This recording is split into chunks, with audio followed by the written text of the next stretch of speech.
La table en chêne massif s'étirait entre nous comme un champ de bataille. Les ongles parfaitement manucurés de ma mère tapotaient son verre de Bordeaux alors qu'elle inspectait le dîner dominical avec le même regard critique qu'elle portait sur tout le reste dans sa vie. Mon père siégeait en bout de table, consultant son téléphone entre deux bouchées, probablement en train d'examiner une nouvelle transaction immobilière à Neuilly. Mon frère aîné, Marc-Antoine, était adossé à sa chaise avec ce sourire narquois insupportable qu'il avait perfectionné durant ses 32 années d'enfant prodige. « Alors Julie, commença ma mère d'un ton débordant d'un intérêt forcé, tu brasses toujours de la paperasse dans cette petite société de courtage à la Défense ? J'ai bu une gorgée d'eau. Quelque chose comme ça. Ça fait quoi, 7 ans, intervint Marc-Antoine.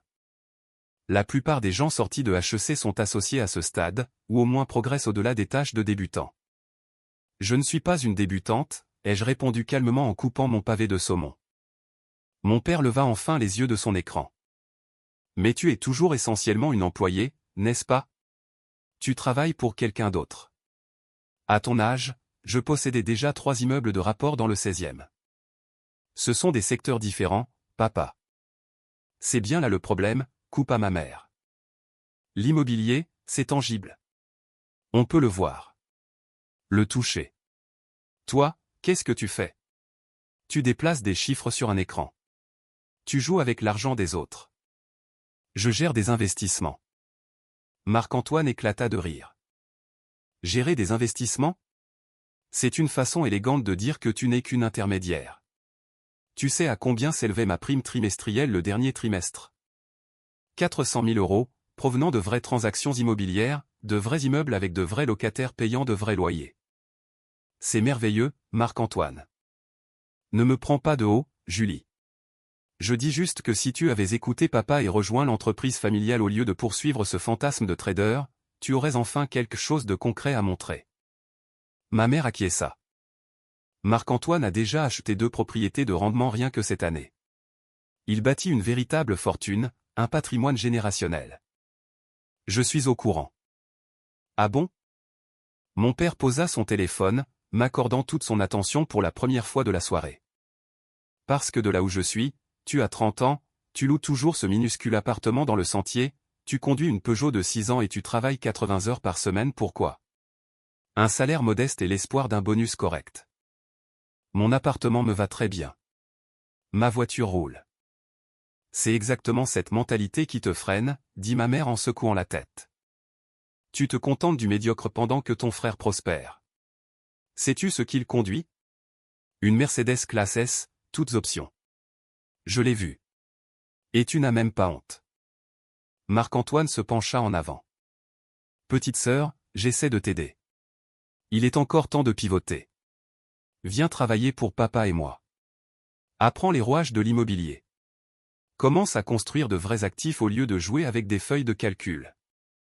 Je ne joue avec rien du tout. Oh, ma chérie. La voix de ma mère prit ce ton condescendant que j'avais entendu toute ma vie. Nous savons que tu essaies. Nous craignons simplement que tu aies investi 7 ans dans quelque chose qui ne te donnera jamais les rendements que tu mérites. La bourse est si volatile, si imprévisible. Elle ne l'est pas vraiment quand on sait ce qu'on fait. Mon père eut un ricanement méprisant. Tout le monde pense savoir ce qu'il fait jusqu'au prochain krach boursier.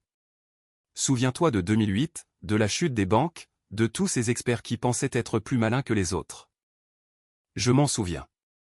Et tu as quand même choisi cette voie malgré ce qui s'est passé, alors que tu avais l'opportunité parfaite de rejoindre une entreprise familiale stable et rentable. Il secoua la tête avec déception. Je ne te comprends pas, Julie. Tu n'as pas besoin de me comprendre. On y est, dit Marc-Antoine en jetant sa serviette sur la table. Cette attitude, cette fierté têtue qui te fait faire du surplace depuis 7 ans. Je ne fais pas du surplace. Non. Alors qu'est-ce que tu as à montrer ? Où est ta maison ? Ta voiture de luxe ?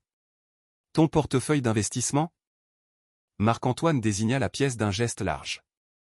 Cette maison où nous sommes, j'ai aidé papa à l'acheter. Le lustre au-dessus de nous, c'est moi qui l'ai choisi.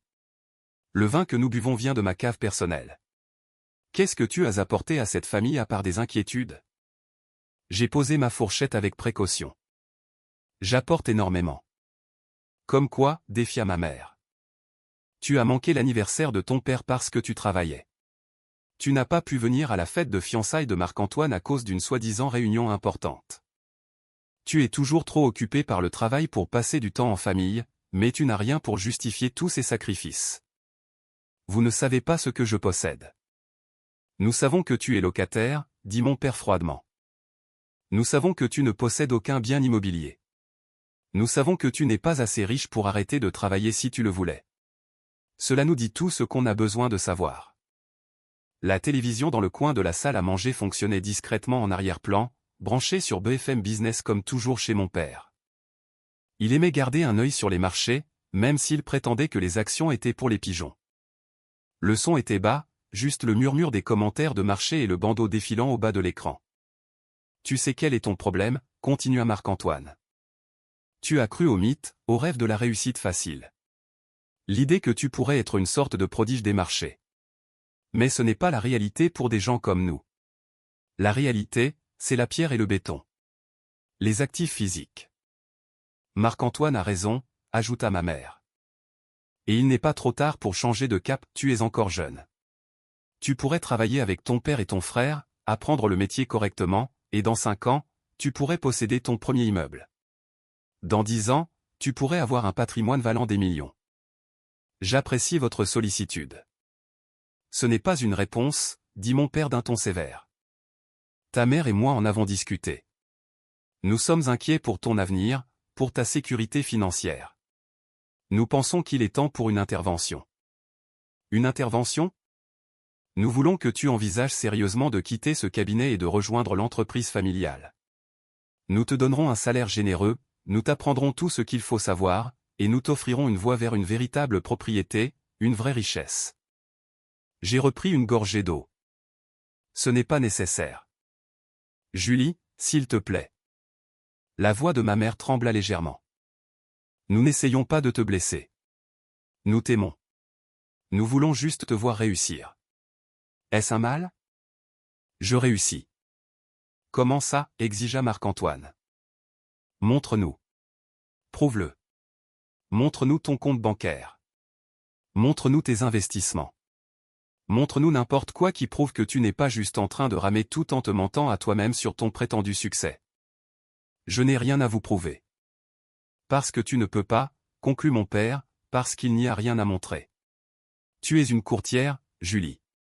Une employée, une intermédiaire, et il n'y a aucune honte à cela, mais soyons au moins honnêtes sur ce que c'est. Je ne suis pas juste une courtière. Alors qu'est-ce que tu es ? Défia Marc-Antoine. Éclaire-nous. Quel est ton titre impressionnant ?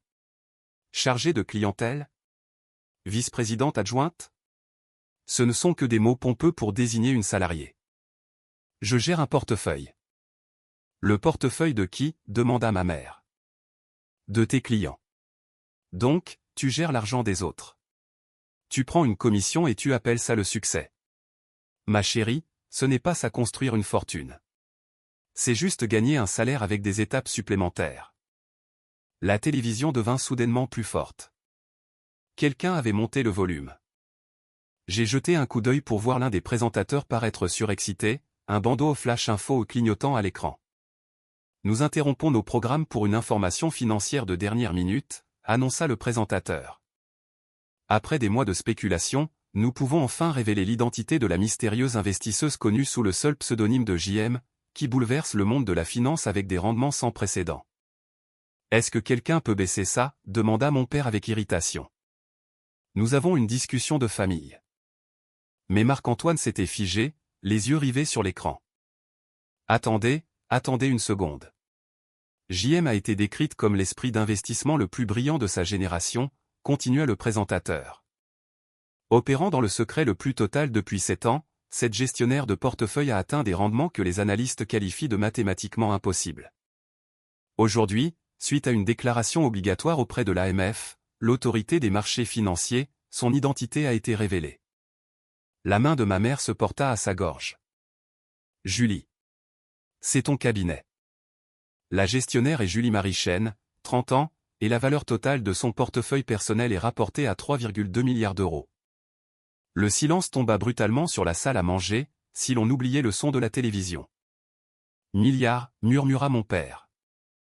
Au cours des 7 dernières années, poursuivit le journaliste, Mademoiselle Chen a transformé un investissement personnel initial de seulement 50 000 € en un portefeuille de plusieurs milliards grâce à une combinaison d'investissements précoces en capital risque, de stratégies d'options et de ce que les initiés appellent une analyse prédictive frôlant la clairvoyance.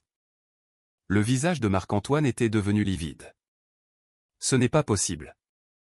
Parmi ses investissements notables, elle a été la première investisseuse extérieure dans une entreprise de véhicules électriques désormais majeure. En 2018, elle détenait des parts significatives dans 3 sociétés pharmaceutiques distinctes qui ont toutes réussi à mettre des médicaments sur le marché.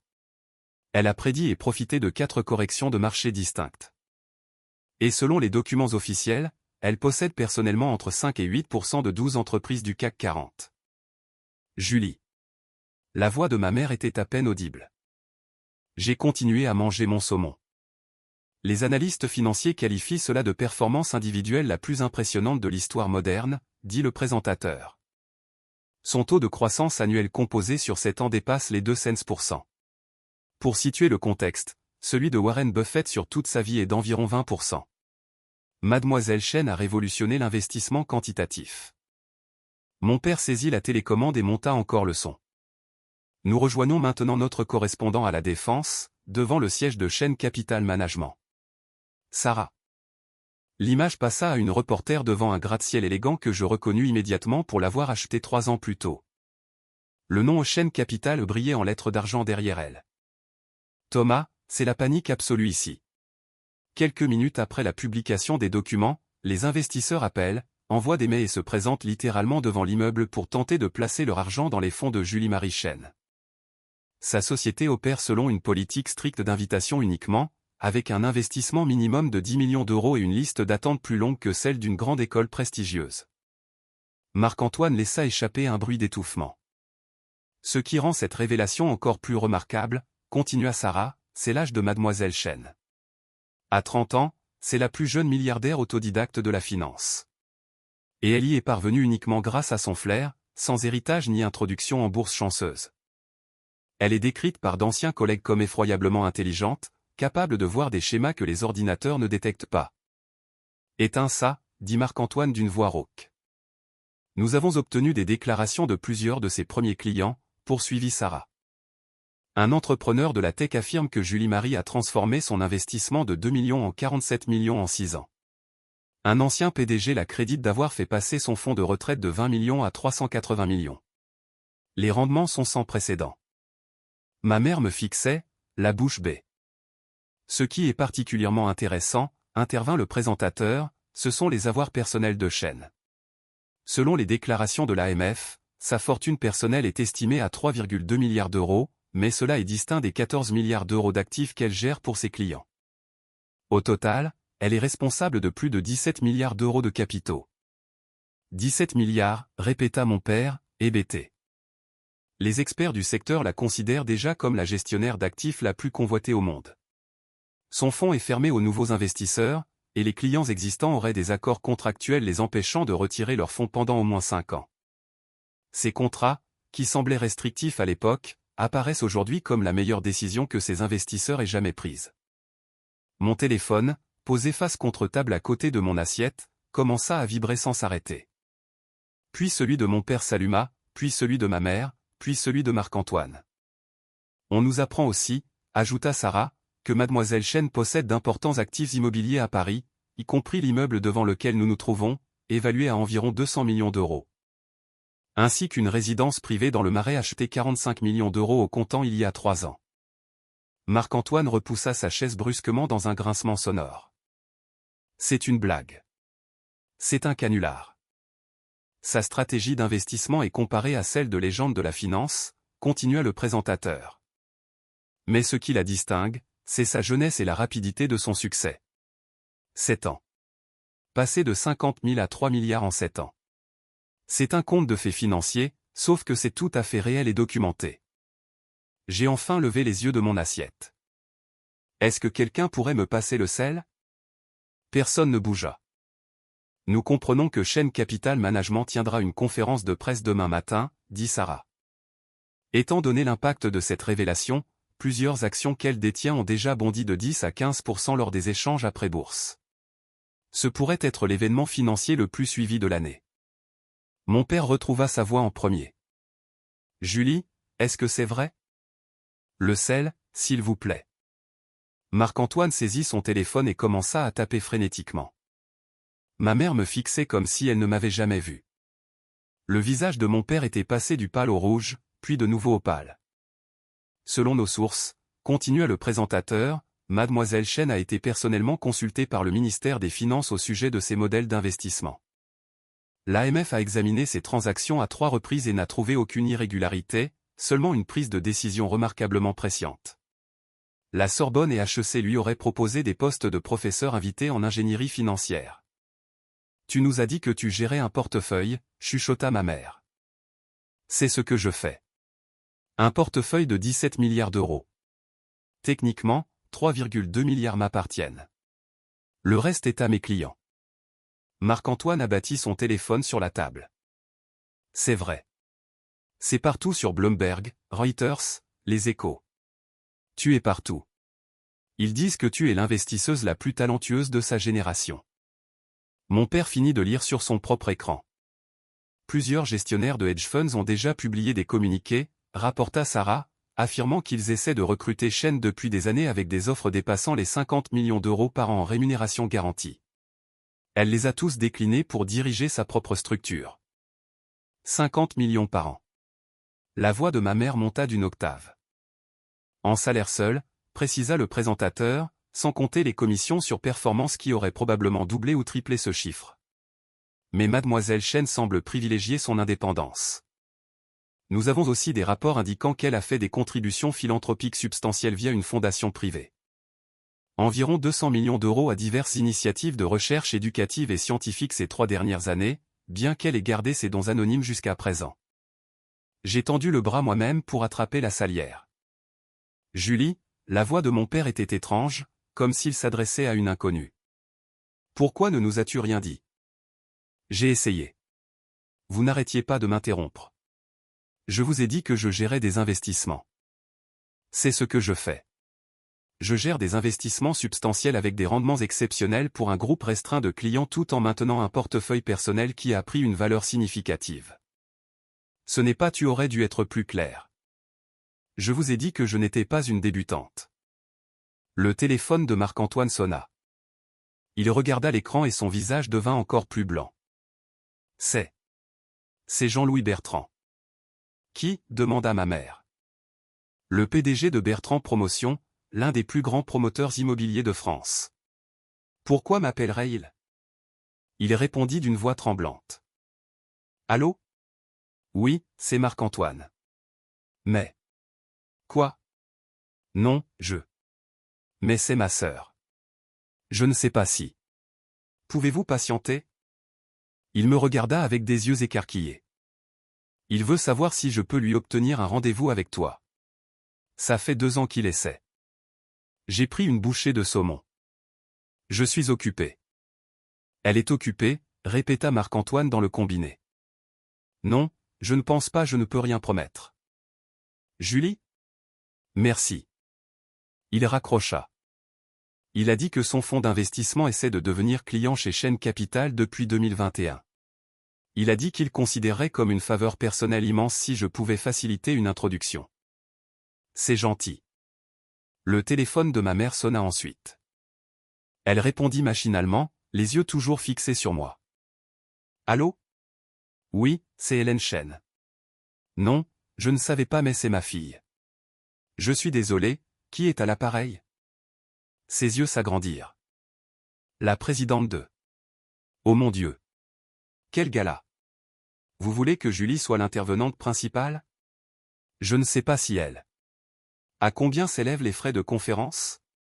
Pardon? Elle écarta le téléphone de son oreille et le regarda comme s'il l'avait mordu.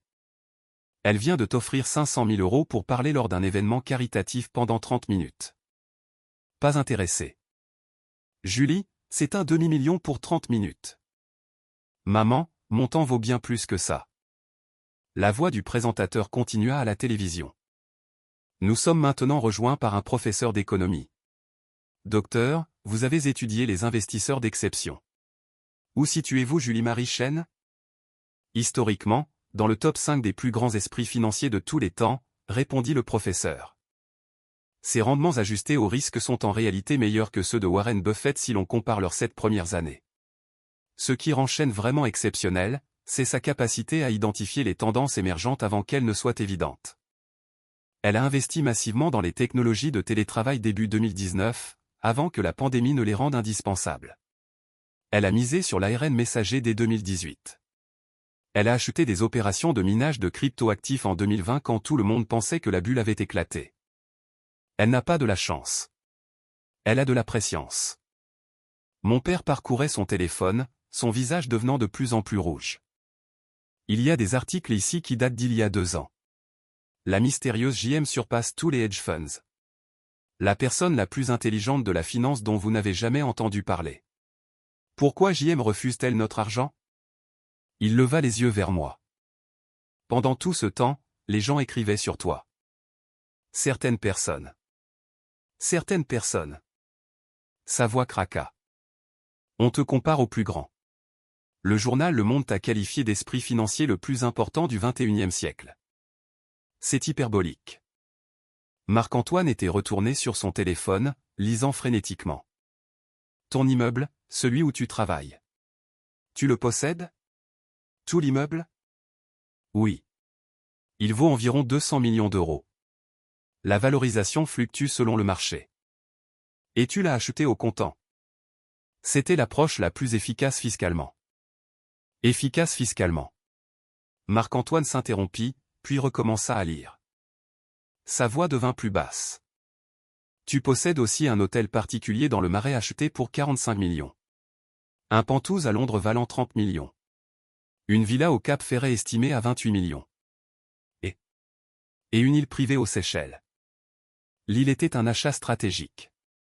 L'ancien propriétaire était désespéré de vendre et je l'ai obtenu en dessous de sa valeur de marché. En dessous de sa valeur de marché, répéta ma mère d'un ton éteint. Combien coûte une île privée en promotion? 12 millions? Elle laissa échapper un petit gémissement. Revenons à l'impact sur le marché, dit le présentateur en affichant un graphique. Dans les heures qui ont suivi la révélation de l'identité de Chen, la capitalisation boursière totale a augmenté d'environ 70 milliards d'euros, principalement sur les actions qu'elle est connue pour détenir. C'est l'effet Julie-Marie Chen, et il est déjà étudié par les économistes. 70 milliards, murmura mon père. Les documents révèlent ses positions majeures, expliqua l'analyste. Quand le marché voit que Julie-Marie Chen possède des parts significatives dans ses entreprises, les investisseurs supposent qu'elle sait quelque chose qu'ils ignorent, car historiquement, c'est le cas. Son parcours est parfait. Chaque position majeure qu'elle a pris au moins 3 cents % de valeur. Le téléphone de Marc-Antoine sonna encore, puis celui de mon père, puis celui de ma mère. Tous les trois fixaient leurs appareils comme s'ils découvraient la technologie pour la première fois. Ce sont les de Villèle, dit ma mère, se référant à leurs amis du club de golf. Ils veulent savoir si tu acceptes de nouveaux clients. Non. Julie. Ils proposent d'investir 50 millions d'euros. Je n'accepte pas de nouveaux clients. J'ai une liste d'attente d'investisseurs qualifiés qui proposent des sommes bien plus importantes. Mon père répondit à son téléphone. Allô? Jean-Pierre à l'appareil. Je ne. Elle ne. Je ne suis pas son conseiller financier. Je suis son père. Je n'ai pas ce genre d'influence. Oui, je lui en toucherai un mot, mais je comprends que c'est urgent. Tout le monde appelle. Oui. Au revoir. Il posa le téléphone avec précaution. C'était de la Roche. Il dirige un fonds immense. Je sais qui c'est. Il gère 8 milliards d'euros. Je suis au courant. Il veut investir avec toi. Les 8 milliards. Il dit que tes rendements sont tellement au-delà des standards de l'industrie que même avec ta structure de frais, il serait toujours gagnant. Dis-lui non. Julie, il t'offre 8 milliards d'euros. Je n'en ai pas besoin. Je sélectionne mes clients. Monsieur de la Roche ne répond pas à mes critères. Tes critères? La voix de Marc-Antoine était étranglée. Tu refuses 8 milliards d'euros? Tu sais ce que vaut toute notre entreprise familiale? Environ 200 millions pour l'ensemble des propriétés. Tu viens de refuser 40 fois la fortune totale de notre famille. Des philosophies d'investissement différentes. La télévision était passée à un écran partagé avec plusieurs experts financiers. La question que tout le monde se pose, dit un analyste, c'est « Quelle est la suite pour Julie-Marie Chen ?» À 30 ans et avec 3 milliards de fortune personnelle, va-t-elle prendre sa retraite, lancer un fonds géant, se lancer en politique?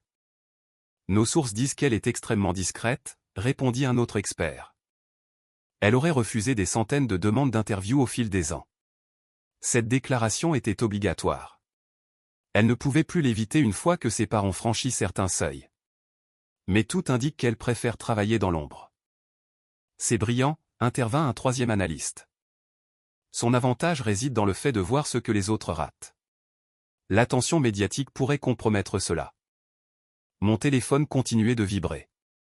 Je l'ai remis face contre table. Tu ne vas pas répondre, demanda ma mère faiblement. C'est juste mon assistant qui me prévient que la presse a trouvé mon adresse. La sécurité de l'immeuble s'en occupe déjà. La sécurité de ton immeuble, répéta mon père. La sécurité de l'immeuble que tu possèdes.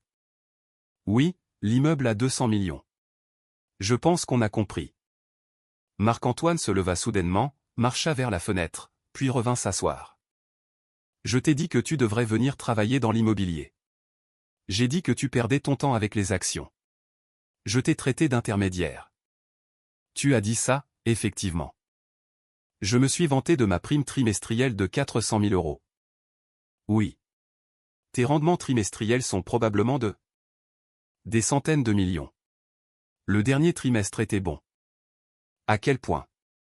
Le portefeuille a pris environ 900 millions de valeur. Ma mère laissa échapper ce gémissement à nouveau. Mais ce n'est pas typique, ai-je ajouté. Certains trimestres sont moins bons, d'autres meilleurs. C'est une moyenne. Le téléphone de mon père sonna encore. Il le regarda, puis me regarda. C'est un grand promoteur. Il veut savoir si tu envisagerais d'investir dans son nouveau projet. Il a besoin de 200 millions de capital. Quel est le retour sur investissement prévu? Il dit 12% sur 5 ans. J'ai secoué la tête. Non. Julie, c'est considéré comme un très bon rendement dans l'immobilier. C'est médiocre comparé à mes rendements habituels. Pourquoi accepterais-je 12% quand je peux générer 200%? Parce que, mon père s'interrompit. Parce que tu pensais que l'immobilier était supérieur à la bourse. Il posa son téléphone et prit sa tête dans ses mains. Nous devons parler de tout ça, dit ma mère, la voix tremblante. Nous devons comprendre. 7 ans, Julie. 7 ans. Tu nous as laissé croire que tu avais du mal. On s'inquiétait pour toi. On avait pitié de toi. J'ai essayé de vous dire que j'allais bien. Bien? Bien. Tu es milliardaire. Ce n'est pas bien. C'est extraordinaire. Ce ne sont que des chiffres, maman. Juste des chiffres. Marc-Antoine éclata d'un rire légèrement hystérique. Juste des chiffres. Elle dit que ce ne sont que des chiffres. Julie, est-ce que tu te rends compte de ce que tu as fait? Tu as battu tout le système financier. Tu as surpassé tous les investisseurs professionnels de la planète. Tu es plus riche que certains pays. C'est aussi hyperbolique. Ah bon? Il saisit à nouveau son téléphone. Ta fortune nette de 3,2 milliards te place au-dessus du PIB de 23 pays. Tu as plus d'argent que le budget annuel de la plupart des grandes villes. Tu pourrais racheter l'entreprise familiale 50 fois et rester milliardaire. Mais je n'en aurais pas envie. Le silence qui suivit fut assourdissant. Pourquoi pas? Demanda finalement mon père d'une voix ténue. Parce que l'immobilier est tangible, vous vous souvenez? On peut le voir, le toucher. Mais les rendements sont médiocres comparés à des investissements stratégiques avec une analyse et un timing appropriés. Tu nous renvoies nos propres mots au visage, chuchota ma mère. Je ne fais qu'énoncer des faits. Vous avez bâti une entreprise prospère. Elle vaut environ 200 millions, génère un bon flux de trésorerie et offre un style de vie confortable. C'est admirable. C'est aussi une erreur d'arrondi dans mon portefeuille. Marc-Antoine se leva à nouveau, cette fois pour aller au bar et se servir un verre d'une main tremblante. Quand est-ce que c'est arrivé? Quand es-tu devenu ça? J'ai toujours été ça. Vous ne faisiez simplement pas attention. On faisait attention. On dînait ensemble tous les mois. On discutait. J'écoutais. Il y a une différence. Mon père avait toujours la tête dans les mains. Toutes ces fois où on t'a donné des conseils pour ta carrière. Vous donniez des conseils basés sur votre compréhension du succès. Votre compréhension était incomplète. On te disait d'être plus comme Marc-Antoine. Marc-Antoine tressaillit. C'est vrai.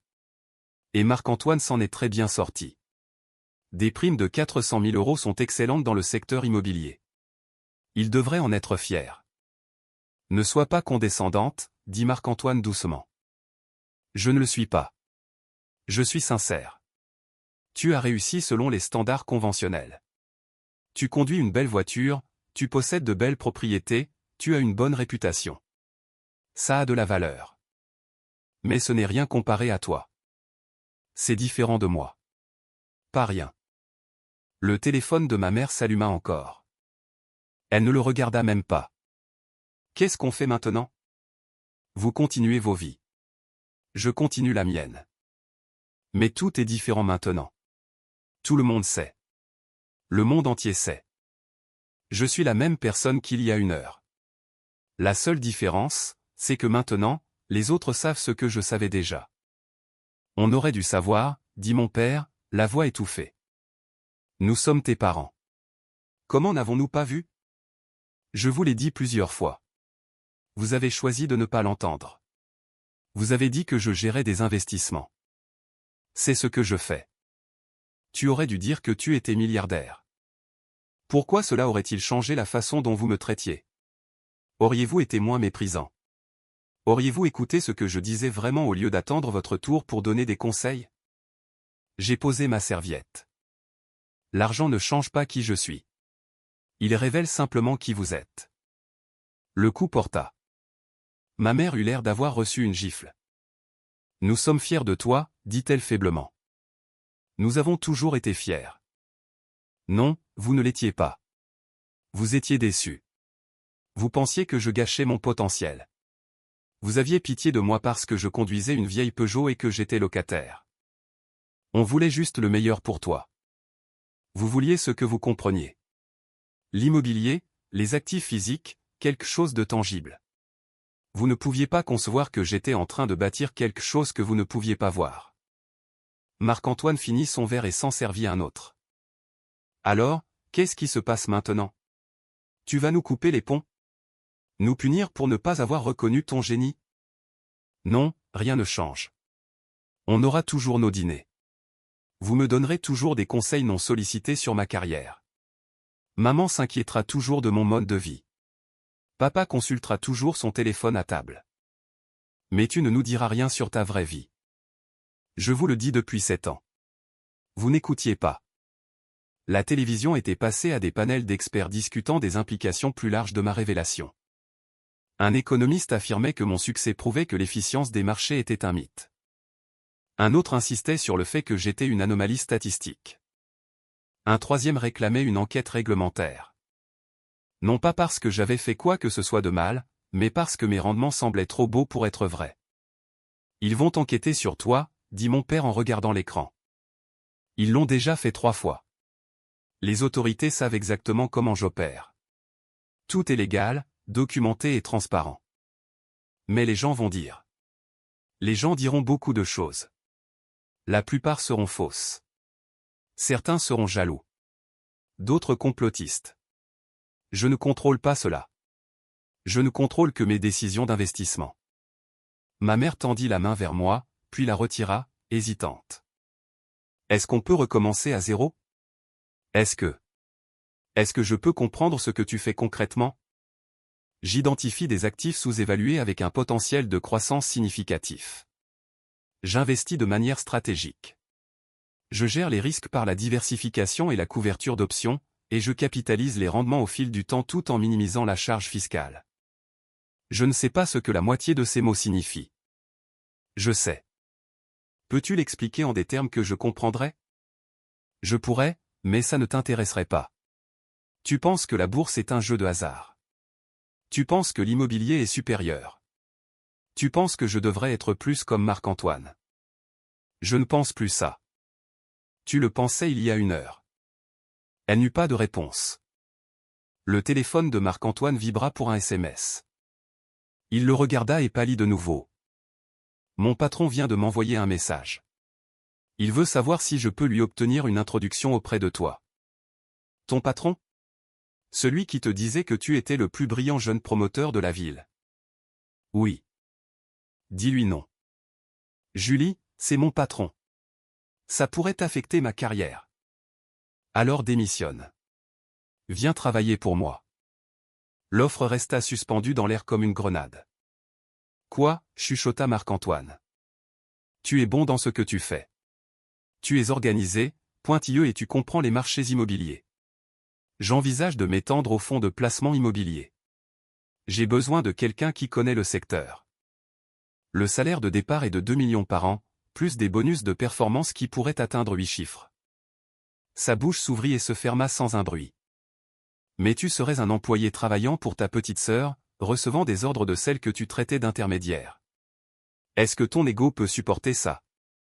Je n'y avais pas pensé. L'offre expire quand je partirai ce soir. Mon père leva enfin la tête.